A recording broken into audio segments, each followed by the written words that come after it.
আসসালামু আলাইকুম। স্বাগতম সবাইকে। আশা করি সবাই ভালো আছেন। পৃথিবীতে যতগুলো স্বাধীন দেশ রয়েছে, প্রত্যেকটি দেশ মূলত টিকে থাকে ওই দেশের গোয়েন্দা বাহিনীর তৎপরতা এবং ওই গোয়েন্দা বাহিনীর কার্যক্ষমতার উপরে।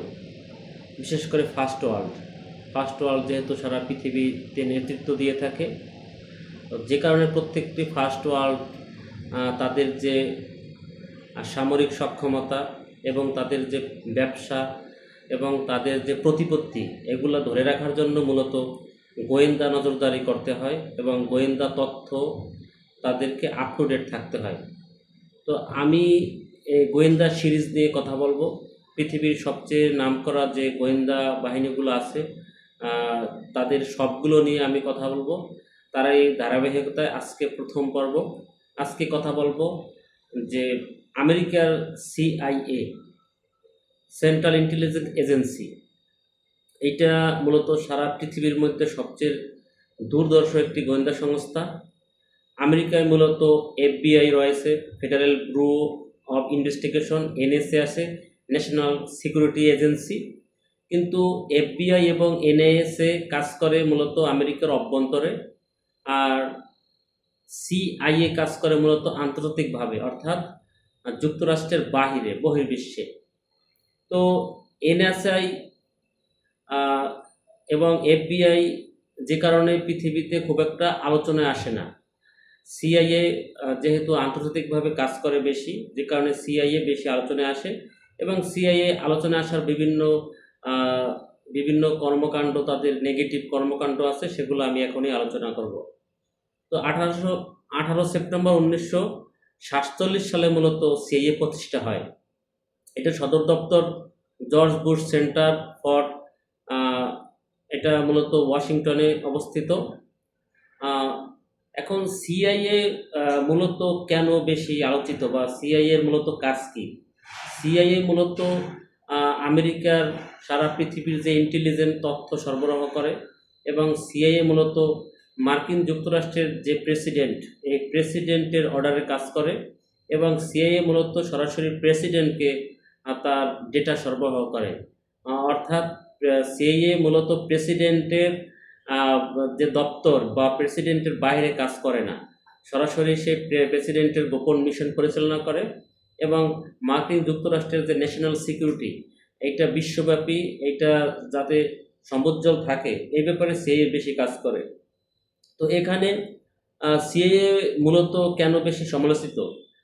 সিআইএ তাদের এজেন্টটা কখনোই খুব একটা বেশি ক্লিয়ার করে না, কিন্তু সারা পৃথিবীতে বিগত যদি 30 থেকে 40 বছরের ইতিহাস দেখা যায়, সেখানে দেখা যায় মূলত আমেরিকা যেহেতু একটি পুঁজিবাদী সারা পৃথিবীতে নেতৃত্ব দেয়, আমেরিকার একটা অ্যালায়েন্স রয়েছে, বিশেষ করে ইউরোপ।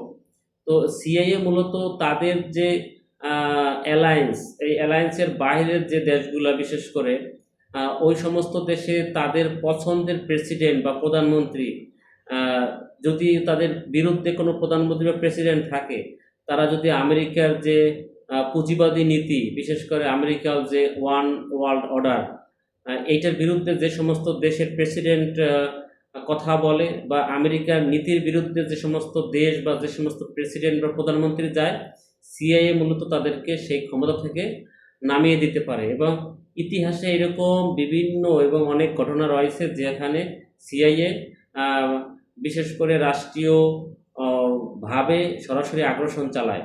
আমরা জানি যে নিকট অতীতে পাকিস্তানের যে সাবেক প্রধানমন্ত্রী ইমরান খান, তো ইমরান খানকে মূলত সিআইএ অপসারণ করেছিল। তারপরে আমরা জানি যে বিশেষ করে মিডল ইস্টে বাশার আল আসাদ থেকে শুরু করে মুয়াম্মার গাদ্দাফি, এরকম পৃথিবীতে ডজন ডজন আপনি প্রমাণ পাবেন যে সমস্ত দেশে মূলত সিআইএ তাদের যে গোপন তৎপরতার মাধ্যমে, তাদের এজেন্টের মাধ্যমে তারা মূলত একটি দেশের ক্ষমতার রদবদল ঘটায়। তো সিআইএ মূলত একটি বৃহৎ, একটি সারা পৃথিবীর একটি বড় নেটওয়ার্ক পরিচালনা করে। তাদের কর্মীর সংখ্যা আসলে যে কোনো গোয়েন্দা সংস্থায় কিন্তু তাদের কর্মীর সংখ্যা কখনো প্রকাশ করে না, কারণ গোয়েন্দা অর্থই মূলত এটা মানুষের লোকচক্ষুর আড়ালে তারা মূলত তাদের সমস্ত কার্যক্রম পরিচালনা করবে, এটা খুব স্বাভাবিক। তারপরও অনেক বড় গোয়েন্দা সংস্থা যখন পরিচালনা করে তাদের অনেক ভুল ভ্রান্তি হয়, যে কারণে সারা বিশ্বে আমরা জানতে পারি। তো সিআইএ মূলত তাদের নেটওয়ার্কে 10,000-এর অধিক তাদের এজেন্ট রয়েছে এবং তাদের বিভিন্ন দেশে কিন্তু টাকা দিয়ে তারা এজেন্ট ক্রয় করে নেয়, সেইটার সংখ্যা আরও বেশি। কিন্তু মূলত সিআইএ সরাসরি তাদের 10,000-এর বেশি অধিক এজেন্ট সারা পৃথিবীতে তারা মোতায়েন রেখেছে। তো এখন সিআইএ মূলত অনেক বড় বড় মিশন পরিচালনা করেছে, এর মধ্যে একটি শুধুমাত্র চমকপ্রদ একটি মিশনের কথা বলবো। মিশনের নাম হচ্ছে operation Neptune spear. Operation Neptune spear মিশনটা মূলত ছিল সেই আলোচিত Osama bin Laden. Osama bin Laden জানেন যে আমেরিকায় টুইন টাওয়ারে হামলার জন্য সবচেয়ে বেশি পৃথিবীতে বিখ্যাত।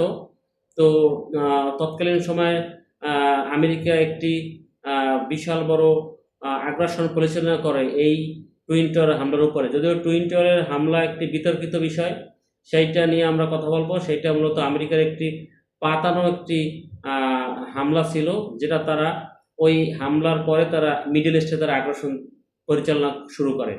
তো এই যে অপারেশন নেপচার স্পেয়ার ছিল মূলত সিআইএর সবচেয়ে বেশি একটি আলোচিত ঘটনা। এই সিআইএ তাদের এই মিশন সফল হয়। এই মিশনের মাধ্যমে তারা ওসামা বিন লাদেনকে ধরতে সক্ষম হয়। তো মূল কথা হলো যে সিআইএ আমেরিকার একটি সবচেয়ে আন্তর্জাতিক বড় সংগঠন, গোয়েন্দা সংগঠন। এর বাইরে আমেরিকার আরও 3-4টি সংগঠন আছে, বিশেষ করে এফবিআই এবং এনএসএ। তো এনএসএ এবং এফবিআই হলো আমেরিকার অভ্যন্তরে বেশি কাজ করে, কিন্তু সিআইএ সারা পৃথিবীতে বিশ্বব্যাপী গোয়েন্দা নজরদারি করে। আর সিআইএ সবচেয়ে বেশি আলোচিত সমালোচিত এই কারণে, সিআইএর মূলত মূল কাজ তাদের অপছন্দের সরকারকে পতন ঘটানো। এইটা আপনি কোথাও ওইভাবে আনুষ্ঠানিকভাবে পাবেন না, কিন্তু এইটা আপনার নিজের মেধা এবং বুদ্ধি দিয়ে মূলত এটা বুঝে নিতে হবে। এবং আপনি সারা পৃথিবীতে বিভিন্ন বড় বড় নিউজ পেপার বা বিভিন্ন সামরিক বিশ্লেষক তারা সবাই এটা বলে যে মূলত সিআইএর মূল কাজ হলো আমেরিকার অপছন্দের সরকার, প্রেসিডেন্ট বা প্রধানমন্ত্রীকে অপসারণ করা। তো আমেরিকা সবসময় এই আগ্রাসন চালায়। তো সবাইকে ধন্যবাদ এই ভিডিওটি দেখার জন্য। আমাদের এই গোয়েন্দা বাহিনীর বিশেষ করে পৃথিবীতে 8 থেকে 10টি শক্তিশালী গোয়েন্দা বাহিনী রয়েছে। আমরা এগুলো নিয়ে কন্টিনিউ আমরা ভিডিও তৈরি করব। আমার এই ধরনের আন্তর্জাতিক বিশ্লেষণ, সামরিক বিশ্লেষণের ভিডিও যদি আপনার ভালো লাগে, আমার এই চ্যানেলকে সাবস্ক্রাইব করুন, আমার ভিডিওতে লাইক দিন, শেয়ার করুন। ধন্যবাদ সবাইকে। আল্লাহ হাফেজ।